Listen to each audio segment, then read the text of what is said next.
Sa liblib na dulo ng kabundukan matatagpuan ang Baryo Bognao, isang tahimik na pamayanan na napapaligiran ng matatandang puno ng balete, kawayan at mangga. Sa umaga, ang hamog ay tila manipis na belo na yumayakap sa mga bubong na pawid at sa gabi naman ang mga alitap-tap ang nagsisilbing mga bituin sa lupa. Dito nakatira si Mira, isang ulilang batang babae na 14 na taong gulang pa lamang. Payat siya at kayumanggi ang balat, may mahahabang buhok na kadalas ay nakapusod. Ang kanyang mga mata ay malalim at tila laging may hinahanap. Marahil ay ang alaala ng kanyang mga magulang na kapwa pumanaw dahil sa sakit noong siya'y 10 taong gulang pa lamang. Mag-isa na lamang siyang namumuhay sa maliit na kubong iniwan ng kanyang mga magulang. Ang kubo'y yari sa kawayan at pawid, may maliit na bintanang nakaharap sa bukirin. Sa likod nito ay may taniman siya ng kamote at talong. Sa gilid naman may isang puno ng bayabas na siyang nagbibigay sa kanya ng lilim tuwing tanghali. Araw-araw, maaga siyang nagigising upang mag-igib ng tubig sa poso ng baryo. Mula roon, tutungo siya sa bukirin upang magtrabaho kapalit ng kaunting bigas o gulay. Hindi siya nagrereklamo. Natutunan niyang yakapin ang hirap bilang bahagi ng kanyang buhay. Ngunit sa kabila ng kanyang katatagan, may lungkot na hindi niya maipaliwanag. Sa gabi, habang nakahiga sa banig, pinakikinggan niya ang huni ng mga kuliglig at ang ihip ng hangin sa kawayan. Minsan, kinakausap niya ang buwan. "Nanay, tatay, sana'y naririnig ninyo ako," mahina niyang bulong. Hindi niya alam na sa bawat pagluha niya, may mga matang nagmamasid mula sa dilim ng kagubatan. Isang dapit hapon, habang siya ay nagtitipon ng mga tuyong kahoy sa gilid ng gubat, napansin niyang tila may kakaibang katahimikan sa paligid. Ang mga ibon ay hindi kumakanta at ang hangin ay tila huminto. Maya-maya, may narinig siyang mahinang kaluskos mula sa likod ng isang matandang puno ng balete. Napatigil si Mira. "Sino yan?" Maingat niyang tanong. Walang sumagot. Subalit mula sa likod ng puno ay unti-unting lumitaw ang isang maliit na nilalang. Kasing laki ng isang batang 3 taong gulang. May suot itong lumang berdeng kasuotan na tila hinabi mula sa dahon.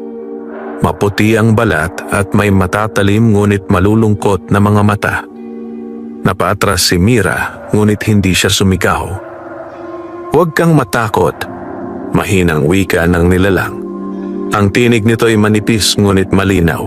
"Ako'y hindi masama." Napakurap si Mira. "Duwende," tumango ang nilalang.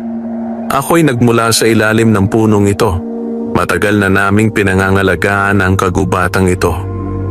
Tahimik ang paligid, tila nakikinig sa kanilang pag-uusap. "Anong kailangan mo sa akin?" tanong ni Mira. Pilit pinatatatag ang loob. Huminga ng malalim ang duwende. "May hihilingin sana ako. Isang pakiusap na tanging ikaw lamang ang makakatupad." Nagtaka si Mira. "Bakit ako?" "Dahil malinis ang iyong puso at dahil ikaw ay marunong magmahal kahit ikaw ay nag-iisa." Napayuko si Mira. Hindi siya sanay na makarinig ng ganoong salita. Mula sa likod ng duwende ay may isa pang maliit na anyong sumilip. Isang batang duwende, mas maliit pa sa nauna. May suot itong simpleng kasuotang kulay ginto at sa leeg nito ay nakasabit ang isang munting kampanilyang kumikislap sa dapit hapon. Sa bawat bahagyang galaw nito, marahang tumutunog ang kampanilya, isang tunog na tila musika sa hangin. Sa sandaling iyon, tila nagliwanag ang paligid. Ang mga dahon ay kumislap at ang malamig na hangin ay naging mainit at banayad. Napamangha si Mira. "Ang ganda. Anak ko siya." sabi ng nakatatandang duwende. Ang kanyang kampanilya ay may kapangyarihang magdala ng saya at pag-asa, ngunit may panganib. Napakunot ang noo ni Mira. Anong panganib? May isang mangkukulam na naghahanap sa kanya. Nais niyang makuha ang kampanilya upang gamitin sa kasamaan. Naramdaman ni Mira ang panlalamig ng kanyang mga kamay. Bakit hindi ninyo siya itago sa ibang lugar? Hindi ligtas ang aming mundo ngayon. May sumpang bumabalot sa aming kaharian. Kailangan kong lisanin ang gubat upang hanapin ang lunas. Ngunit habang ako'y wala, kailangan ng aking anak ng mag-aaruga sa kanya. Tumitig ang duwende kay Mira. Ikaw ang napili. Napaatras si Mira. Ako? Pero isa lang akong ulila. Wala akong kayamanan o lakas. Hindi kayamanan ang kailangan niya, sagot ng duwende, kundi puso. Tahimik na napatingin si Mira sa batang duwende. Ang maliit na nilalang ay nakangiti sa kanya at muling tumunog ang kampanilya. Sa sandaling iyon, ang bigat sa dibdib ni Mira ay tila nabawasan. Ang lungkot na matagal niyang kinikimkim ay bahagyang napawi. Kung tatanggapin mo siya, patuloy ng duwende, ipinapangako kong babalik ako, ngunit mag-ingat ka, ang mangkukulam ay kayang mag-anyong tao. Napaisip si Mira, wala siyang pamilya, wala ring nag-aalaga sa kanya. Marahil ito na ang pagkakataong siya naman ang maging sandigan ng iba. Lumuhod siya at marahang hinawakan ng maliit na kamay ng batang duwende. Aalagaan ko siya, buong tapang niyang sabi. Sandaling lumiwanag ang paligid. Ang mga ibon ay muling umawit at ang hangin ay umihip ng masigla. Ngunit sa malayong bahagi ng kagubatan, sa isang kubong nababalot ng usok at tuyong mga baging, may isang pares ng matang nagliliyab sa galit. Nahanap ko na kayo, bulong ng isang paos na tinig. At sa unang pagkakataon matapos ang mahabang panahon, ang Baryo Bognao ay unti-unting tinatabingan ng anino ng isang paparating na panganib. Kinabukasan, nagising si Mira sa isang tunog na hindi niya pa naririnig kailanman sa loob ng kanyang kubo.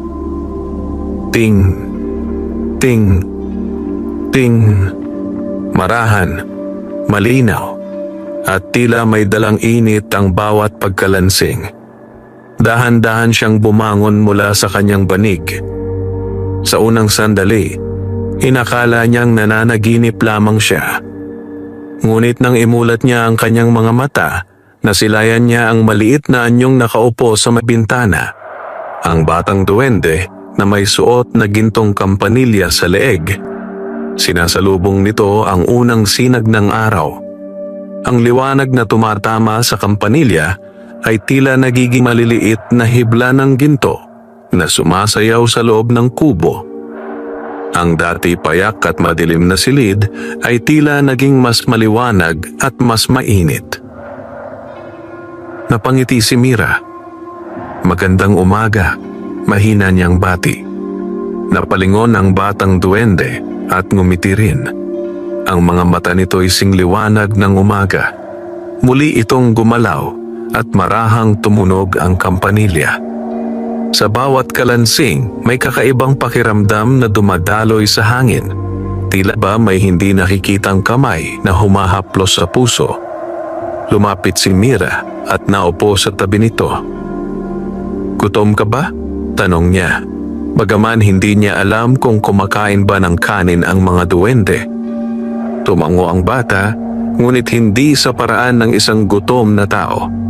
Sa halip, hinawakan nito ang kanyang kamay at inilapit ang kampanilya sa kanyang palad. Ting! Sa sandaling iyon, may tila alon ng init na dumaloy mula sa kampanilya patungo sa kanyang dibdib. Ang kanyang pagod, ang kanyang lungkot, ang kanyang mga alalahanin. Lahat ay tila napawi, kahit sandali lamang. Napanganga si Mira. Ikaw pala ang nagbibigay ng ganyang pakiramdam. Muli itong ngumiti. Sa labas ng kubo, may narinig siyang mga tinig. Mga kapitbahay na nag-uusap habang naglalakad sa daan. Parang ang ganda ng pakiramdam ko ngayong umaga, sabi ng isang matandang babae. Oo nga, tila ba mas magaan ang hangin, tugon ng isa. Napatingin si Mira sa bintana. Napansin niyang mas masigla ang paligid. Ang mga bulaklak sa harap ng kanyang kubo ay mas bukadkad, ang mga ibon ay mas maingay ang huni, at maging ang mga dahon ay tila mas luntian. Dahil ba ito sa iyo? Tanong niya sa bata. Hindi ito sumagot, ngunit hinawakan nito ang kanyang pisngi at marahang tumunog muli ang kampanilya. Ting, maya-maya, narinig niya ang pagkatok sa kanyang pinto. Mira! Tawag ni Aling Celia, ang tindera sa baryo. Gising ka na ba? Binuksan niya ang pinto. Nakangiti si Aling Celia, hawak ang isang maliit na bayong ng gulay. Ewan ko ba, Hija? Sabi ng matanda. Bigla akong napadaan dito at naisip kitang dalhan ng kaunting gulay. Parang ang saya-saya ng pakiramdam ko ngayong araw. Napatigil si Mira. Hindi madalas na may mag-abot sa kanya ng kusa. Salamat po. Mahina niyang tugon. Pagkaalis ni Aling Celia, napatingin siya sa batang duwende. May himala nga sa tunog mo, bulong niya. Ngunit kasabay ng saya, may pumasok na takot sa kanyang puso. Naalala niya ang sinabi ng nakatatandang duwende, may mangkukulam na naghahanap sa kampanilya. Kung totoo ang kapangyarihang ito, tiyak na hindi lamang kabutihan ang maaakit nito. Lumipas ang mga araw at sa bawat pagtunog ng kampanilya, may mabuting nangyayari sa baryo. Ang mag-asawang matagal nang hindi nag-uusap ay nagkaayos. Ang batang laging may sakit ay gumaling. Ang pananim na tila nalalanta ay muling sumigla. Hindi alam ng mga taga-Bognao kung saan nagmumula ang biyaya. Ngunit si Mira ay unti-unting natutong maging maingat. Sa tuwing may tao sa kubo, itinatago niya ang batang duwende sa likod ng lumang baul o sa ilalim ng kama. Ngunit hindi niya kayang itago ang epekto ng kampanilya. Isang hapon, habang siya'y naglalaba sa sapa, may isang estrangherang babae ang dumating sa baryo. Matangkad ito, balot ng itim na saya at may suot na pulang panyo sa ulo. Maputla ang balat at matalim ang mga mata. Magandang hapon, malamig nitong bati sa mga babaeng naglalaba. Magandang hapon po, tugon nila. Ako'y naglalakbay at naghahanap ng matutuluyan, sabi ng babae. May napansin ba kayong kakaiba sa baryong ito nitong mga nakaraang araw? Nagkatinginan ng mga babae. Kakaiba? Tanong ni Aling Celia. Wala naman po. Tahimik lang dito. Ngunit bago pa man makasagot ang iba, marahang umihip ang hangin mula sa direksyon ng kubo ni Mira. At sa mahinang sandali ng katahimikan, narinig ng estranghera ang isang pamilyar na tunog. Ting, napangiti siya. Ngunit ang ngiting iyon ay walang bahid ng kabutihan. Ah, bulong niya. Narito ka pala. Sa di kalayuan, sa tabi ng sapa, biglang nakaramdam si Mira ng panlalamig sa kanyang batok. Parang may matang nakatitig sa kanya. At sa unang pagkakataon mula nang tanggapin niya ang batang duwende, naunawaan niyang hindi lamang saya ang dala ng kampanilya, kundi pati panganib. Mula sa tabi ng sapa, hindi maalis ni Mira ang pakiramdam na tila may matang nakamasid sa kanya. Habang pinipiga niya ang basang damit, Muli niyang narinig sa kanyang alaala ang mahinang kalansing ng kampanilya. Ting, hindi iyon totoong tumunog sa sandaling iyon, ngunit dama niya ang panginginig ng hangin na tila may nagbabantang dumating. Pag-uwi niya sa kubo, agad niyang niyakap ang batang duwende. Tahimik itong nakaupo sa ibabaw ng baul, nakatingin sa kanya na parang nauunawaan ang kanyang kaba. May dumating na estranghera sa baryo. Bulong ni Mira. Pakiramdam ko, siya na yon. Ang batang duwende ay hindi nagsalita, ngunit ang kampanilya sa leeg nito ay marahang kumalansing. Ting. Sa halip na saya, may bahagyang lungkot ang tunog. Kinagabihan, mas maaga kaysa dati ang pagdilim ng paligid. Ang mga alitap-tap ay tila naglaho at ang mga aso sa baryo ay nag-umpisang umungol.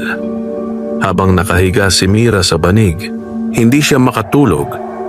Nakaupo lamang siya sa dilim, pinagmamasdan ng maliit na nilalang na mahimbing na natutulog sa tabi niya. Hindi kita pababayaan, bulong niya. Sa kabilang dulo ng baryo, sa isang lumang bahay na matagal nang walang nakatira, doon pansamantalang tumuloy ang estranghera. Naglatag siya ng mga tuyong dahon sa sahig at nagsindi ng itim na kandila. Sa paligid niya ay may mga nakaguhit na simbolo gamit ang abo. Gintong kampanilya, paos niyang wika.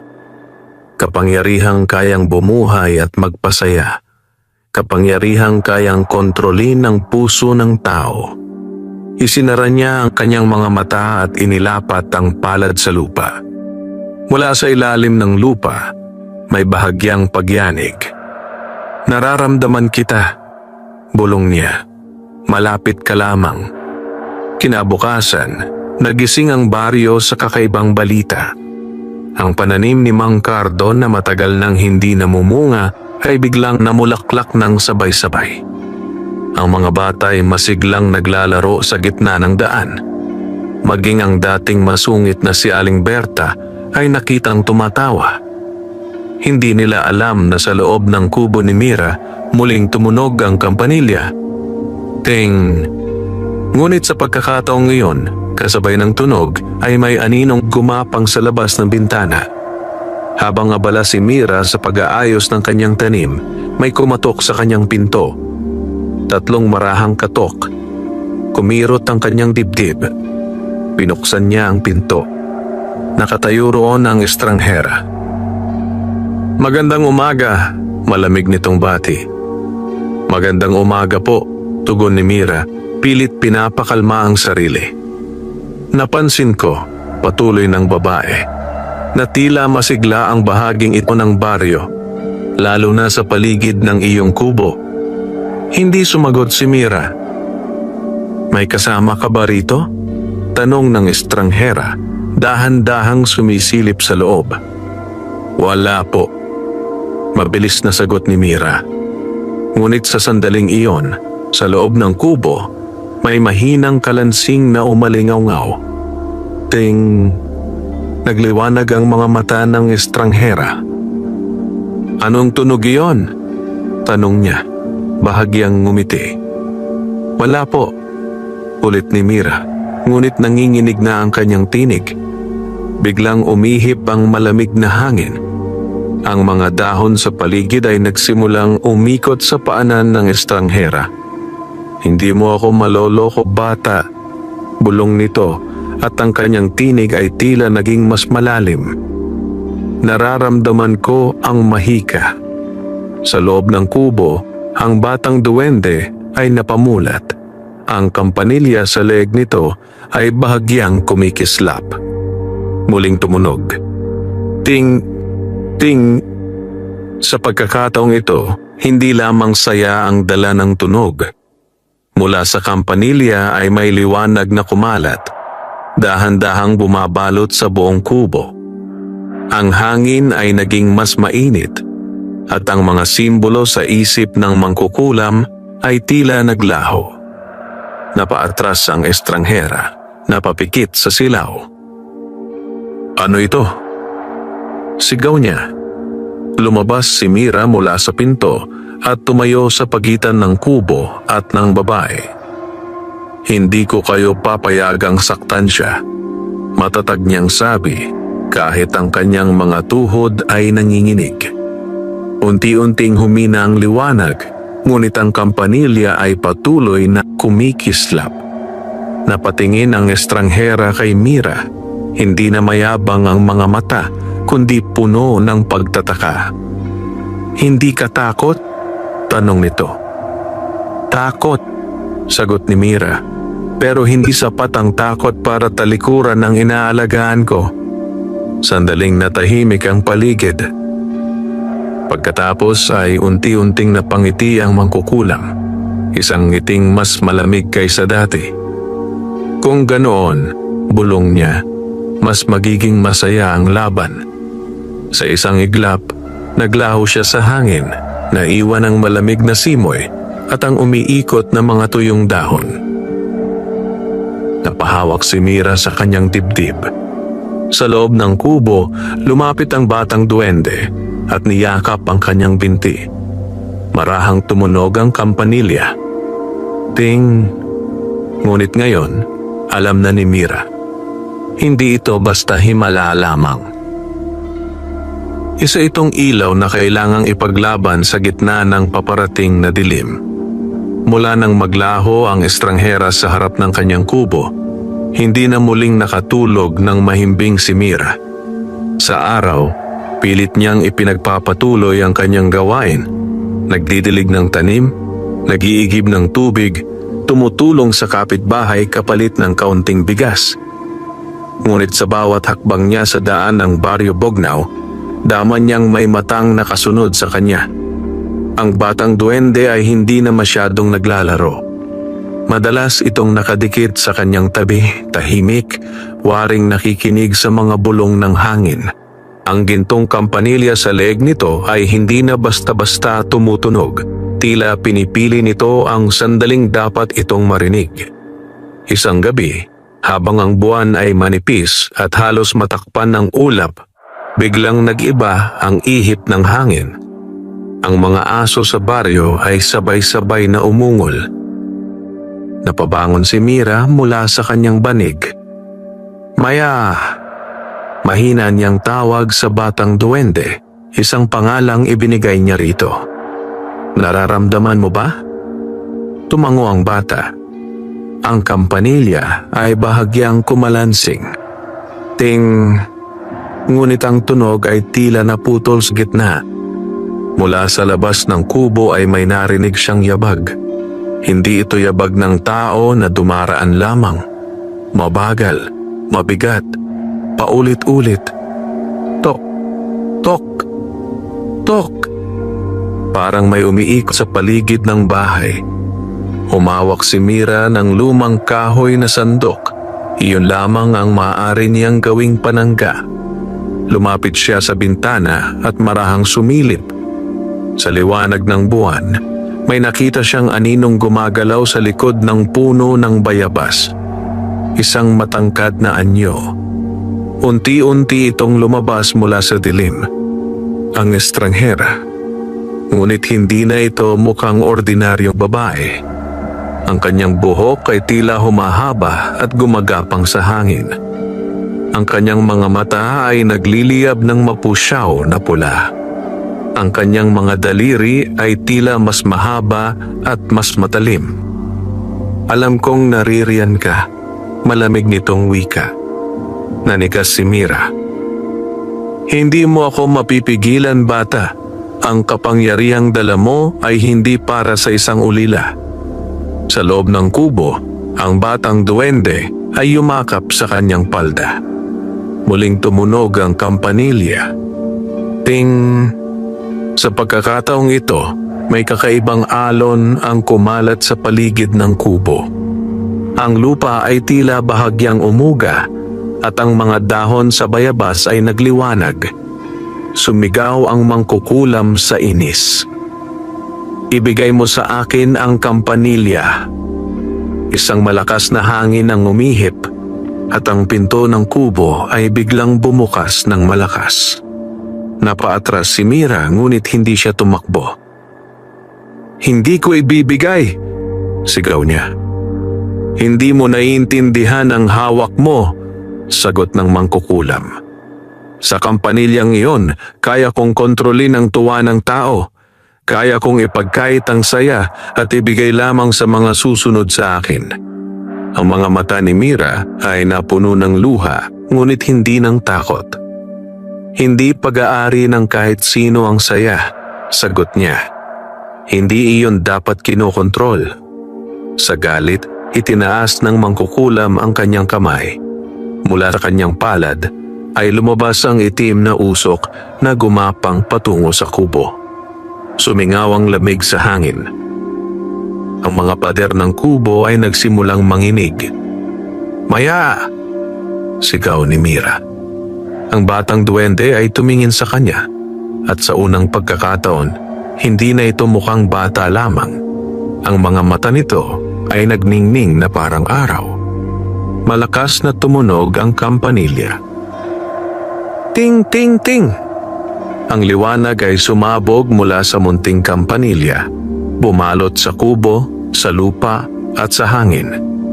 Ang itim na usok ay tila tinunaw ng gintong sinag. Napaatras ang mangkukulam, napasigaw sa sakit. "Ano ka ba?" sigaw niya. Sa gitna ng liwanag, nakatayo si Mira, yakap ang batang duwende. "Hindi kami magpapatalo," bulong niya. Unti-unting humina ang liwanag, ngunit sapat na iyon upang itaboy ang mangkukulam palayo. Sa isang iglap, naglaho itong muli sa dilim ng gabi. Naiwan ang baryo sa katahimikan. Ngunit hindi iyon ang katahimikang payapa, kundi ang katahimikang bago, ang mas mabigat na unos. Nang humupa ang hangin, napaupo si Mira sa sahig, hinihingal. Ang kubo ay bahagyang nasira. May mga bitak ang dingding at natumba ang ilang gamit. Lumapit ang batang duwende at hinawakan ang kanyang mukha. Marahang tumunog ang kampanilya. Ting! Sa pagkakataong ito, ang tunog ay hindi para sa baryo, kundi para sa kanya. Ang pagod sa kanyang katawan ay unti-unting napawi. Ang takot sa kanyang dibdib ay napalitan ng kakaibang tibay. Napayakap siya sa maliit na nilalang. "Hindi lang pala kita inaalagaan," bulong niya. "Tinuruan mo rin akong maging matapang." Sa malayong bahagi ng kagubatan, sa loob ng madilim na yunggib, muling nagpakita ang mangkukulam. Sugatan ang kanyang palad at ang kanyang mga mata ay nagliliyab sa galit. "Kung hindi ko makuha sa takot," bulong niya, "kukunin ko sa panlilin lang." At sa sandaling iyon, nagbago ang kanyang anyo. Unti-unting naging isang matandang lalaki na mukhang mahina at sugatan. Ngumiti siya sa dilim. "Sa susunod," bulong niya, "ang puso ng bata ang aking susubukin." Sa Baryo Bognao, habang ang buwan ay tuluyang nagtatago sa likod ng ulap, nagsimula ang mas mabigat na pagsubok, hindi sa lakas ng mahika, kundi sa lakas ng tiwala at pag-ibig. 3 araw ang lumipas mula nang salakayin ng mangkukulam ang kubo ni Mira. Sa panlabas na anyo, tila bumalik sa normal ang Baryo Bognao. Muling umawit ang mga ibon sa umaga at ang mga bata ay naglaro sa gitna ng daan. Ngunit sa puso ni Mira may bigat na nananatili. Mas naging maingat siya. Sa tuwing lalabas siya ng kubo, bitbit niya ang batang duwende, si Maya, na nakatago sa loob ng kanyang bayong na may malambot na tela. Hindi na niya ito hinahayaang maiwan mag-isa. Isang hapon, habang pauwi siya mula sa bukirin, may nakita siyang isang matandang lalaki na nakahandusay sa tabi ng daan. "Tulungan mo ako," paos nitong sabi. Napahinto si Mira. Ang matanda ay payat, Marumi ang damit at tila sugatan ang binti. May dugo sa kanyang tuhod at hirap itong tumayo. "Lolo, ano pong nangyari sa inyo?" Agad na tanong ni Mira, lumalapit. "Nadulas ako sa may sapa," sagot nito, pilit nang ngumiti. "Wala akong kamag-anak dito. Maaari ba akong makisilong kahit isang gabi?" Saglit na nag-alinlangan si Mira. Naalala niya ang babala ng duwende.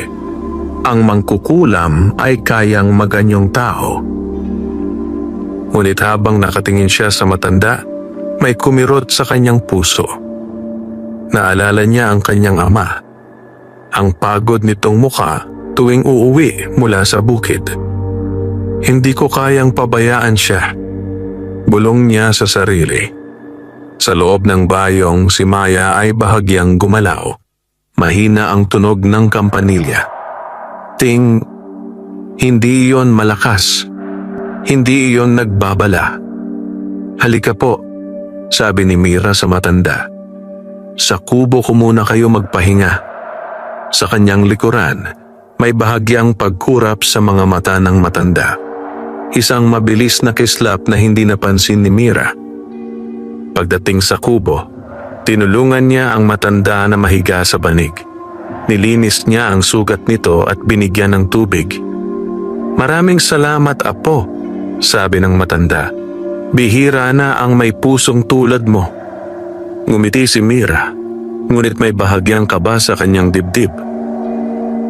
Habang naghahanda siya ng kaunting lugaw, napansin niyang tahimik si Maya. Hindi ito lumalabas sa bayong. "Lolo," tanong ni Mira habang inilalapag ang mangkok, "saan po kayo galing?" "Sa malayong bayan," sagot ng matanda.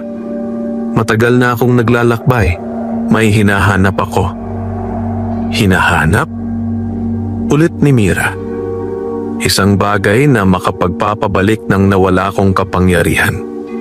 Napatigil si Mira. "Ano pong kapangyarihan?" Napangiti ang matanda. Ngunit ang ngiti ay tila hindi umaabot sa kanyang mga mata. "Ang kapangyarihang magdikta ng kapalaran." Sa sandaling iyon, mula sa loob ng bayong, malakas na tumunog ang kampanilya. "Ting!" Napatingin ang matanda sa direksyon ng tunog. "Anong meron ka riyan?" Malamig nitong tanong. Mabilis na tinakpan ni Mira ang bayong. "Wala po." Unti-unting nagbago ang ekspresyon ng matanda. Ang kanyang likod ay tila tumuwid. Ang sugat sa kanyang tuhod ay tila naglaho. "Hindi mo ako maloloko," wika nito sa mas malalim na tinig. Napatayo si Mira, umatras ng isang hakbang. Sa harap niya, ang anyo ng matanda ay nagsimulang magbago. Ang balat ay naging mas maputla. Ang mga mata ay nagliyab. Ang mangkukulam. "Akala mo ba'y hindi ko kayang pasukin ang iyong tahanan?" Sigaw nito. Biglang umitim ang paligid ng kubo. Ang apoy sa lampara ay namatay. "Binigyan kita ng pagkakataon," patuloy ng mangkukulam. "Ngunit pinili mong maging hadlang." Sa takot, napayakap si Mira sa bayong. "Hindi ko kayo papayagang saktan siya." Tumawa ang mangkukulam. Isang matinis at malamig na tawa. "Hindi ko kailangan saktan siya," sabi nito. "Ikaw ang aking kukunin." Mula sa kanyang kamay ay may itim na usok na umikot kay Mira. Tila ahas na bumabalot sa kanyang mga paa. Nahihirapan siyang huminga. "Maya," bulong niya. Sa loob ng bayong lumabas ang maliit na duwende.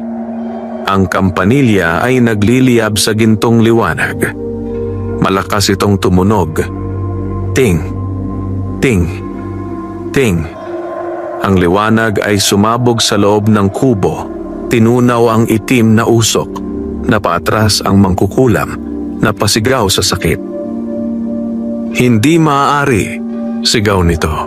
Hindi dapat gumagana ang kapangyarihang iyan laban sa akin. Nakatayo si Mira, nanginginig ngunit matatag. Hindi ninyo maiintindihan, sabi niya. Hindi ito kapangyarihang para sa sarili. Ito'y kapangyarihang para sa iba. Muling nagningning ang kampanilya. Ang mangkukulam ay napaluhod, tila nahihirapan sa liwanag. Ngunit bago pa tuluyang mapalayas, ngumiti ito. Habang mas lalo mong ginagamit ang kampanilya, bulong nito, mas lalo itong mauubos. Napatigil si Mira. Anong ibig ninyong sabihin? Ngunit huli na. Sa isang iglap, naglaho ang mangkukulam. Naiwan ang kubong bahagyang wasak at ang katahimikang mas mabigat kaysa dati. Napatingin si Mira sa kampanilya. Mas mahina ang kislap nito kaysa dati. Maya, bulong niya, takot ang sumisiksik sa kanyang dibdib. Ang maliit na duwende ay ngumiti pa rin, ngunit may pagod sa kanyang mga mata. At sa unang pagkakataon, naunawaan ni Mira na ang bawat himala ay may kapalit. At ang susunod na laban ay maaaring hindi lamang laban sa dilim, kundi laban sa unti-unting pagkawala ng liwanag. Magdamag na hindi nakatulog si Mira. Sa tabi niya, mahimbing na nakahiga si Maya, ngunit ang gintong kampanilya sa leg nito ay hindi na kasing liwanag ng dati. Kung noon ay tila araw ang kislap nito, ngayon ay parang ilaw na tinatakpan ng manipis na ulap. Tahimik ang gabi sa Baryo Bognao, ngunit ang katahimikang iyon ay hindi payapa. Habang mas lalo mong ginagamit ang kampanilya, mas lalo itong mauubos. Paulit-ulit na umuukit sa isip ni Mira ang mga huling salita ng mangkukulam. Kinabukasan, napansin agad ng baryo ang pagbabago. Ang dating masiglang hangin ay tila mabigat. Ang mga bulaklak sa paligid ng kubo ni Mira ay bahagyang nakayuko. Maging ang mga ibon ay hindi gaanong masigla ang huni. Habang nagdidilig siya ng mga tanim, napansin niyang parang mas matagal bago bumalik ang sigla ng mga dahon kahit marahang tumunog ang kampanilya. Ting, may epekto pa rin, ngunit hindi na ganoon kalakas. Maya, bulong niya habang nakaluhod sa lupa. Totoo bang nauubos ka? Lumapit ang maliit na duwende at hinawakan ang kanyang kamay. Hindi ito nagsalita, ngunit ang mga mata nito'y puno ng pag-unawa. Sa sandaling iyon, may batang tumatakbo papunta sa kanya. Ate Mira! Sigaw nito. Si nanay ko po, nilalagnat at hindi magising. Napahinto si Mira. Sa kabilang dulo ng baryo nakatira si Aling Rosa, isang biyudang may 2 anak. Matagal na itong sakitin. Dalhin mo ako roon, sabi ni Mira. Pagdating nila sa bahay, nadatnan niyang nakahiga si Aling Rosa, namumutla at hinihingal. Nakatayo sa tabi ang 2 batang umiiyak. Ate Mira, tulungan mo si nanay, pakiusap ng bunso. Nangilid ang luha sa mga mata ni Mira. Hindi siya manggagamot. Isa lamang siyang ulila na may inaalaga ang duwende. Ngunit naramdaman niya ang bahagyang paggalaw ni Maya sa kanyang balikat. Ting, mahina ang tunog. Hindi ko alam kung sapat pa ito, bulong ni Mira. Lumapit siya kay Aling Rosa at inilapit ang kampanilya sa dibdib ng babae. Kung may natitira ka pang lakas, mahina niyang sabi, para sa kanila mo ibigay. Isang malakas na kalansing ang umalingaw-ngaw sa silid. Ting, sumabog ang gintong liwanag, bumalot kay Aling Rosa. Ang mga bata ay napapikit sa silaw. Makalipas ang ilang sandali, unti-unting bumalik ang kulay sa mukha ng babae.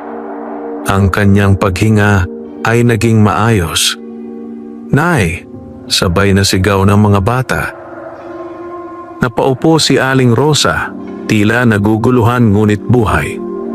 Napaluha si Mira sa ginhawa. Ngunit nang tumingin siya kay Maya, nanlumo siya. Ang kampanilya ay halos hindi na kumikislap. Ang dating makinang ginto ay tila naging mapusyaw. Maya, mahina niyang tawag. Napaupo ang maliit na duwende.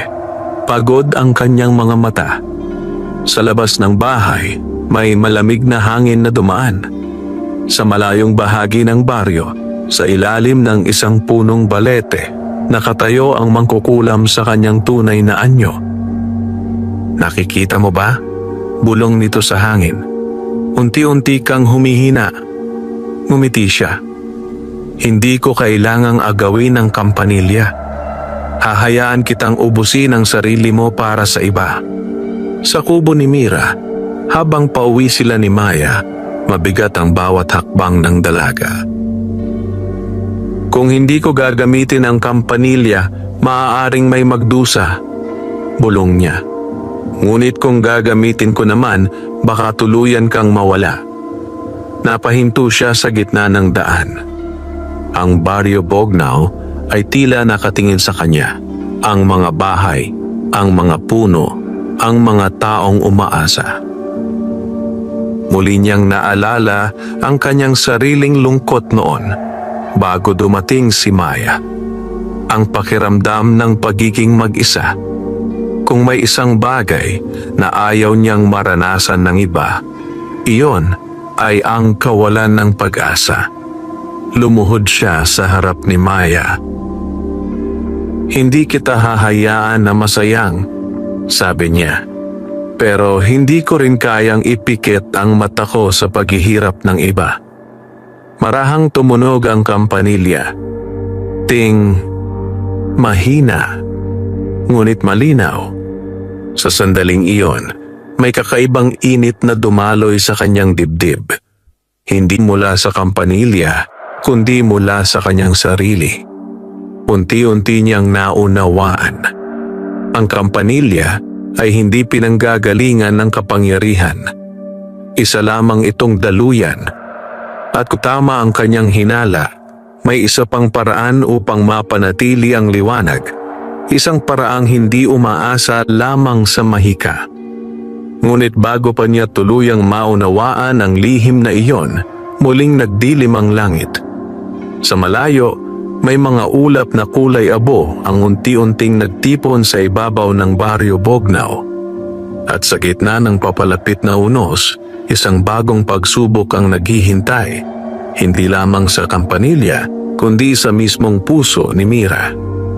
Kinagabihan, hindi ulan ang unang bumagsak sa Baryo Bognao, kundi katahimikan. Ang mga ulap na nagtipon sa kalangitan ay makapal at mababa. Tila nais lamunin ang mga bubong na pawid. Walang kulog, walang kidlat, ngunit ang hangin ay mabigat, parang may dalang hinanakit. Sa loob ng kubo, yakap ni Mira si Maya habang nakaupo sa tabi ng bintana. Hindi ito pangkaraniwang bagyo, bulong niya. Ang kampanilya sa leeg ni Maya ay halos wala ng liwanag. Kung noon ay sapat ang isang kalansing upang pasayahin ang paligid, ngayon ay tila kailangan pa nitong mag-ipon ng lakas bago makapagbigay ng munting tunog. Ting, mahina. Sa labas, nagsimulang magsara ang mga bintana ng mga kapitbahay. May ilang bata ang umiyak ng walang malinaw na dahilan. Ang mga matatanda ay nakaramdam ng biglaang pangamba. Hindi ito bagyong may ulan. Ito'y bagyong may dalang lungkot. Sa ilalim ng punong balete sa gitna ng baryo, nakatayo ang mangkukulam. Nakapikit ang kanyang mga mata at ang kanyang mga kamay ay nakataas sa hangin. Mula sa kanyang mga daliri ay may usok na kulay abo na unti-unting kumakalat sa buong Bognao. Kung hindi ko makuha ang saya, bulong niya, aalisin ko ito sa kanila. Unti-unting bumigat ang pakiramdam ng mga tao. Ang mag-asawang nagkaayos ay muling nag-away. Ang batang dating masigla ay naupo sa gilid ng daan at tumitig sa lupa. Ang mga pananim ay tila muling nalanta. Nararamdaman ni Mira ang pagbabago. Hindi sapat ang kampanilya para sa ganito, sabi niya sa sarili. Maya ay tumingin sa kanya, waring nauunawaan ang kanyang iniisip. Kung gagamitin ko ang natitirang lakas mo, baka tuluyan kang mawala, bulong ni Mira. Sa sandaling iyon, may kumatok sa kanyang pinto. Hindi marahas, hindi malamig, mahinahon. Binuksan niya ang pinto at nakita si Aling Rosa, hawak ang kamay ng kanyang dalawang anak. Mira, mahina nitong sabi, hindi ko alam kung bakit, pero pakiramdam ko'y may bumabalot na bigat sa puso ko. Parang nawawala ang pag-asa. Sa likod nila, may ilan pang kapitbahay na papalapit, tila naghahanap ng sagot. Napatingin si Mira kay Maya. Ang maliit na duwende ay marahang umiling. Naintindihan niya. Hindi ito oras ng mahika. Lumabas si Mira sa kanyang kubo at tumayo sa gitna ng mga tao. Makinig po kayo. Malakas ngunit mahinahon niyang sabi. May dilim na gustong pumasok sa baryo natin. Pero hindi ito ulan na kayang payungan. Hindi ito hangin na kayang takpan. Nagtataka ang mga tao, ngunit nakinig. Ang dilim na ito ay kumakapit sa takot at lungkot. Kung hahayaan natin itong manaig, lalo itong lalakas. Tahimik ang paligid. Hindi ko kayang alisin ito mag-isa, patuloy niya. Pero kaya natin kung magkakasama tayo. Napatingin siya kay Aling Rosa. Nang ikaw ay may sakit, hindi ako nag-isa. May pag-asa sa inyong mga anak. Napatingin siya sa mga bata. Ang saya ay hindi lang nanggagaling sa himala. Nanggagaling ito sa malasakit. Sa likod niya, marahang tumunog ang kampanilya. Ting, mahina, ngunit sapat upang marinig. Kung may natitira mang liwanag, bulong Mira, nasa puso natin iyon. Isa-isang naglapitan ang mga tao. May nagabot ng kandila, may nagdala ng pagkain, may yumakap sa kapitbahay na matagal nang hindi kinakausap. Sa gitna ng madilim na gabi, nagsindi sila ng maliliit na ilaw sa gitna ng baryo. Hindi ito gintong liwanag ng kampanilya, kundi liwanag ng pagkakaisa. Sa ilalim ng balete, napadilat ang mangkukulam. Hindi maaari, bulong niya. Ang usok na kanyang pinakawalan ay tila hinahawi ng init ng mga kandila at ng sabayang panalangin ng mga tao. Sa gitna ng baryo, nakatayo si Mira, hawak ang kamay ni Maya. Hindi mo kailangang ubusin ang sarili mo, bulong niya sa duwende. Tutulungan kita. At sa unang pagkakataon mula nang magsimulang humina ang kampanilya, muli itong kumislap, hindi dahil ginamit, kundi dahil sinuportahan. Ting, mas malinaw. Sa ilalim ng punong balete, napaatras ang mangkukulam. Kung ganoon, galit nitong sabi, puwersahin ninyo akong lumaban. Unti-unting nag-ikot ang hangin. Ang mga kandila ay nagsimulang manginig. Ngunit sa pagkakataong ito, hindi nag-iisa si Mira. Sa likod niya, ang buong Baryo Bognaw ay nakatayo. At sa gitna ng bagyong walang ulan, isang bagong lakas ang isinilang. Hindi mula sa mahika lamang, kundi mula sa pusong marunong magmahal at magkaisa. Hindi agad natapos ang gabi ng bagyong walang ulan. Pagaman nagliyab ang maliliit na kandila sa gitna ng Baryo Bognaw at nagtipon ang mga tao sa pagkakaisa, patuloy pa ring umiikot ang malamig na hangin sa itaas. Ang mga ulap ay tila umiidlip lamang, naghihintay ng tamang sandali upang muling bumagsak ang dilim. Sa gitna ng baryo, nakatayo si Mira, hawak ang kamay ni Maya. Ang kampanilya ay bahagyang kumikislap. Hindi na tulad ng dati, ngunit mas malinaw kaysa noong mga nakaraang araw. Sa pagkakataong iyon, ang tunog ay hindi sumabog sa liwanag. Sa halip, ito'y tila pumasok sa dibdib ng bawat taong naroon. Napahawak si Mira sa kanyang puso. May kung anong bumukas sa kanyang isipan, parang isang alaala na hindi naman niya naranasan. Nakakita siya ng tanawin, isang sinaunang kagubatan, mga duwendeng nagtitipon sa ilalim ng isang punong balete na mas matanda pa sa baryo. Sa gitna nila ay may isang gintong kampanilya, kasing liwanag ng araw. Isang matandang duwende ang nagsalita.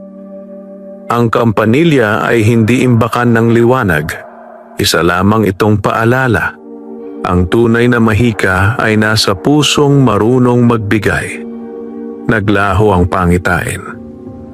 Napakurap si Mira. Maya, bulong niya. Kaya pala hindi ka tuluyang nauubos. Tumingin sa kanya ang maliit na duwende at ngumiti. Unti-unting naunawaan ni Mira.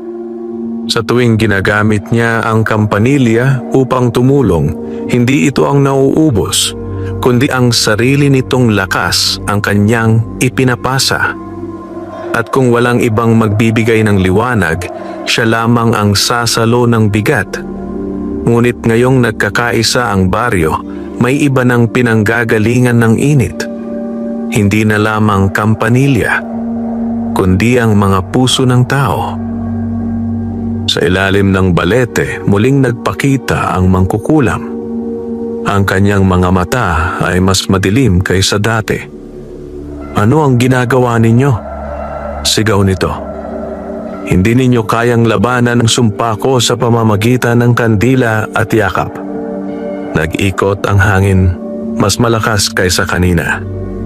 Ang mga kandila ay isa-isang namatay. Nagsigawan ang ilang bata. Ngunit hindi umatras si Mira. Lumakad siya papunta sa gitna, hinawakan ang kampanilya, ngunit hindi niya ito inalog. Sa halip, tumingin siya sa mga tao. Maghawak-hawak tayo, sabi niya. Nagkatinginan ng mga tao, ngunit sumunod. Nag-abot-abot ng kamay ang matanda at bata, mayaman at mahirap, dati magkaaway at ngayoy magkatabi. Isang bilog ang nabuo sa gitna ng baryo. Maya, mahina niyang bulong. Kung ang kampanilya ay paalala lamang, tulungan mo kaming maalala. Marahang hinawakan ng maliit na duwende ang kampanilya. Ngunit sa pagkakataong ito, walang malakas na liwanag. Sa halip, ang tunog ay naging malinaw at malalim, parang alon na kumalat sa lupa. Ang bawat taong magkakahawak kamay ay nakaramdam ng init sa kanilang mga palad. Sa ilalim ng balete, napaatras ang mangkukulam. Ano ito? Bulong nito. Ang usok na kanyang pinakawalan ay tila natutunaw bago pa man makalapit sa bilog ng mga tao. Ang dilim ay hindi makapasok sa gitna ng pagkakaisa. Hindi dahil sa mahika ng kampanilya, kundi dahil sa desisyon ng mga puso. Napaluha si Mira. Ngayon niya lubos na naunawaan ang aral na hindi pa niya namamalayan. Ang pag-aaruga ay hindi lamang pagprotekta. Ito'y pagtuturo kung paano magmahal. Unti-unting naglaho ang makakapal na ulap. Ang hangin ay naging banayad. Ang mangkukulam ay napaluhod sa lupa, nanginginig sa galit. Hindi pa ito tapos, bulong nito. Habang may kampanilya, may kapangyarihan akong hahabulin. Ngunit sa kaibuturan ng kanyang tinig, may bahid ng pangamba. Dahil ngayon, alam niyang hindi na lamang kampanilya ang kanyang kalaban. kundi ang isang baryong nagising sa lakas ng malasakit. Sa gitna ng unti-unting paglilinaw ng kalangitan, napansin ni Mira ang isang bagay. Ang kampanilya sa leeg ni Maya ay muli nang kumikislap. Hindi na mahina, hindi na mapusyaw, kundi mas tahimik, ngunit mas matatag. Ting! At sa unang pagkakataon mula nang magsimula ang kanilang laban, hindi na takot ang nangingibabaw sa kanyang dibdib, kundi pag-asa. Ngunit sa likod ng pag-asang iyon, alam niyang may isang huling pagsubok pang darating. Sapagkat ang dilim, kapag natalo sa isang paraan, ay laging naghahanap ng mas malalim na sugat upang kapitan.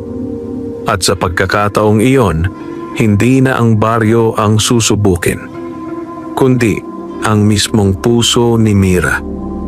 Matapos ang gabing nagkaisa ang Baryo Bognao, tila muling sumigla ang paligid. Mas maliwanag ang sikat ng araw, mas magaan ang hangin. Ang mga tao ay mas madalas magngitian sa daan. Ngunit sa kabila ng panlabas na kapayapaan, hindi tuluyang nawala ang pangamba sa puso ni Mira. Alam niyang ang mangkukulam ay hindi basta susuko. Isang umaga, habang nagwawalis siya sa harap ng kubo, may napansin siyang kakaiba. Tahimik si Maya. Hindi ito naglalaro sa may puno ng bayabas. Hindi rin ito tumatakbo sa paligid ng kubo. Nakaupo lamang ito sa may lilim, nakatingin sa malayo. "Maya?" Tawag ni Mira. Tumingin ang maliit na duwende, ngunit ang mga mata nito'y tila malungkot. Marahang tumunog ang kampanilya. Ting, hindi ito masaya. Hindi rin ito malakas. Parang tanong. Lumapit si Mira at lumuhod sa harap nito. "Anong problema?" Bulong niya. Sa sandaling iyon, may pamilyar na tinig ang umalingaw-ngaw sa hangin. "Hindi ba't nakakapagod din maging malakas?" Nanigas si Mira. Sa harap ng kanyang kubo, unti-unting nagpakita ang mangkukulam, ngunit hindi na ito nag-anyong halimaw o matanda. Sa pagkakataong ito, nag-anyong isang batang babae. Kasing edad ni Mira. Mahaba ang buhok, maputla ang balat, at may mga matang tila laging umiiyak. "Huwag kang matakot," sabi nito sa mahinang tinig. "Hindi ako lalaban ngayon."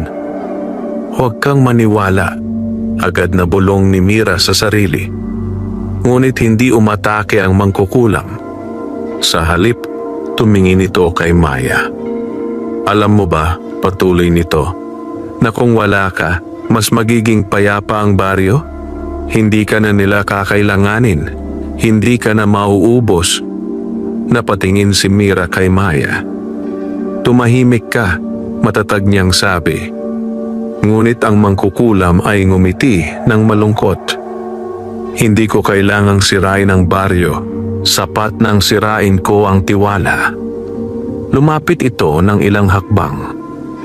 "Mira," sabi nito, at sa unang pagkakataon ay binigkas ang kanyang pangalan ng walang galit. "Ilang beses mo na siyang ginamit para sa iba? Ilang beses mo nang ipinagpalit ang sarili mong pahinga para sa baryo?" Napatigil si Mira. Naalala niya ang mga gabing halos hindi siya natulog. Ang mga sandaling natakot siya ngunit piniling maging matapang. Ang bigat ng responsibilidad na hindi niya hiniling ngunit tinanggap. "Hindi mo ba naiisip," bulong ng mangkukulam, "na baka isang araw, kapag wala na ang kampanilya, iiwan ka rin nila?" Masakit ang mga salita. Hindi dahil totoo, kundi dahil posible. Sandaling nagdilim ang kanyang paningin. "Mira," mahina ang tinig ni Maya. Marahang tumunog ang kampanilya. Ting! Ngunit sa pagkakataong ito, hindi ito para sa baryo. Hindi rin para sa laban. Para sa kanya. Napapikit si Mira. Naalala niya ang unang gabing mag-isa siya matapos mamatay ang kanyang mga magulang. Ang pakiramdam na wala nang babalikan, wala nang yayakap. Ngunit nang dumating si Maya, hindi siya nag-alinlangan. Hindi dahil kailangan siya ng baryo, kundi dahil may isang maliit na nilalang na nangangailangan ng pag-aaruga. Hindi obligasyon ang pumukaw sa kanya, kundi pagmamahal. Unti-unti siyang tumayo. Alam mo kung ano ang kaibahan natin? Tanong niya sa mangkukulam. Tahimik itong nakatingin. Ginagamit mo ang lungkot para kontrolin ang iba, sabi ni Mira.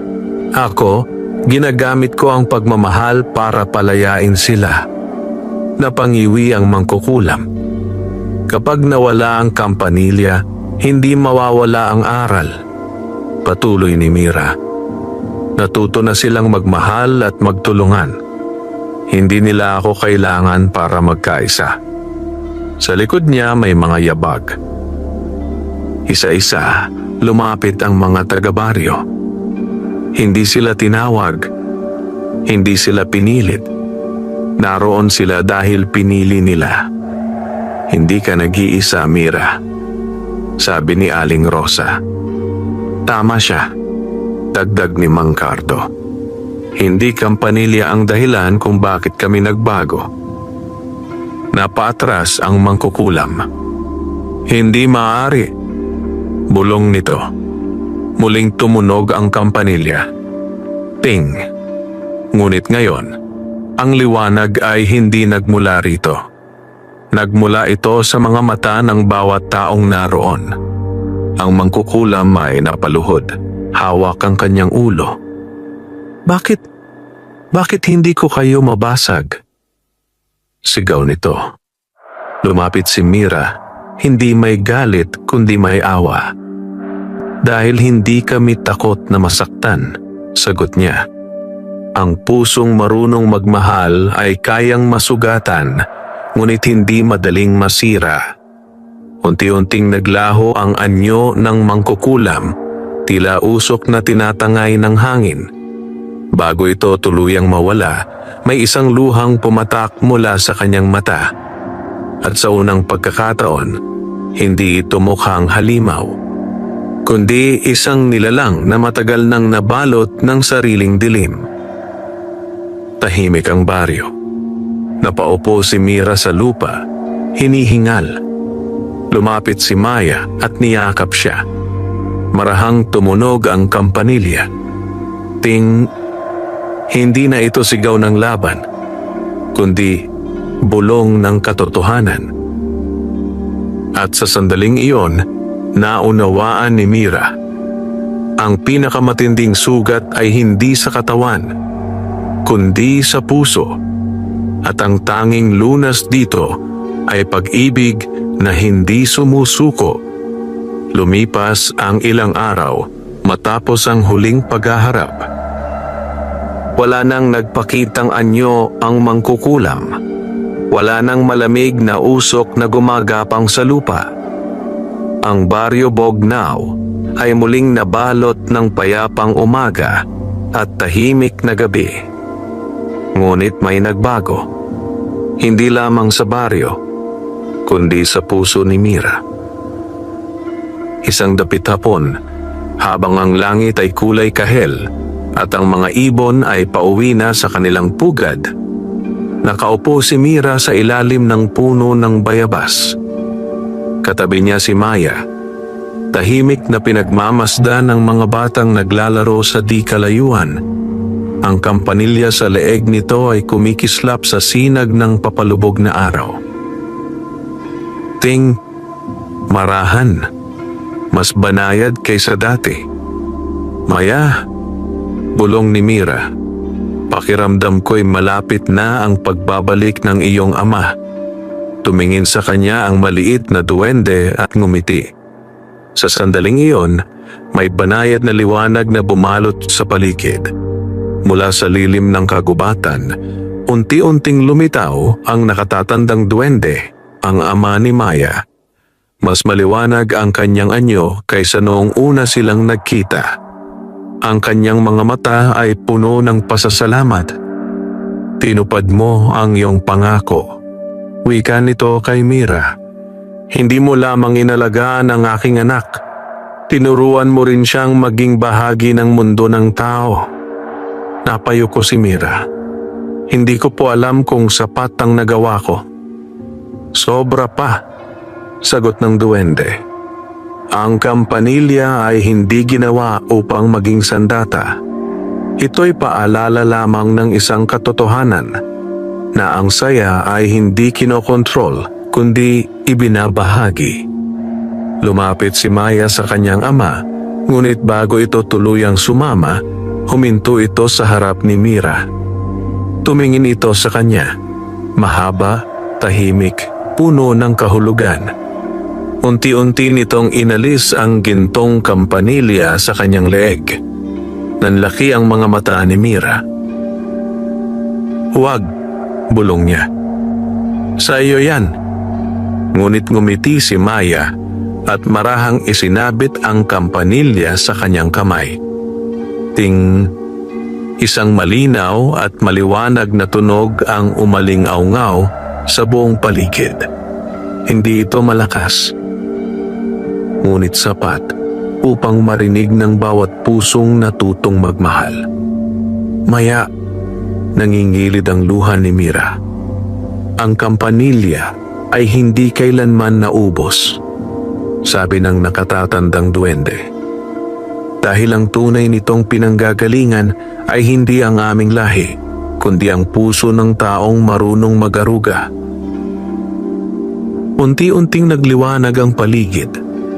Ang ama at anak na duwende ay nagsimulang maging singgaan ng hangin. Magkikita pa ba tayo? Tanong ni Mira.